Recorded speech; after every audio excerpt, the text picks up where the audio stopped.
অবশেষে ঘুম ভাঙল টাইগারদের। ঘুম ভাঙানিয়া পাখি মুস্তাফিজ রিশাদ জুটি প্রথম ২ ওভারে মাত্র ২ রান খরচায় ২ উইকেট তুলে শুরুতে চাপে ফেলে দেন দাফিজ। ডেথ ওভারে উইকেট তুলে মুস্তাফিজের কারিশমা, আর নিজের ৪ ওভারে লেগি রিশাদ একটা মেডেন সহ উইকেট তুলে খরচ করেন মোটে ৭ রান। ওদিকে অলরাউন্ডার সাকিব করেন আরও একটা বিশ্ব রেকর্ড।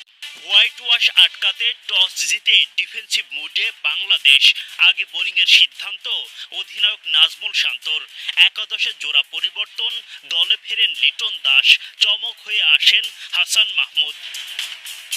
৪ পরিবর্তনের রীতিমতো দ্বিতীয় সারির দল নিয়ে যুক্তরাষ্ট্র শুরুতেই টাইগারদের অ্যাটাক করে বসে। শান্তর ক্যাচ মিসে আরও অসহায় অবস্থা বাংলাদেশের।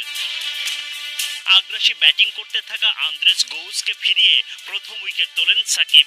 এই উইকেট নিয়ে আন্তর্জাতিক ক্রিকেটে ৭০০ উইকেট পূরণ হয় তার।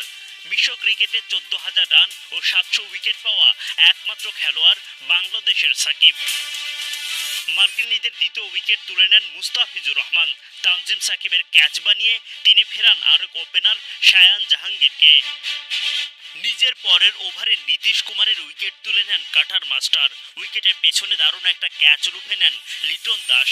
এরপর রিশাদের ক্যাচ বানিয়ে তানজিম সাকিব তুলে নেন অ্যারন জোন্সের উইকেট।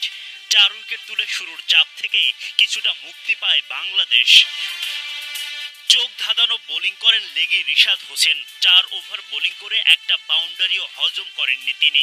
একটা মেডেন সহ মাত্র ৭ রান খরচায় ১ উইকেট তুলে নেন রিশাদ।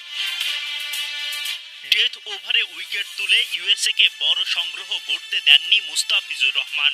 দায়িত্বটা এবার টাইগার ব্যাটারদের কাঁধে।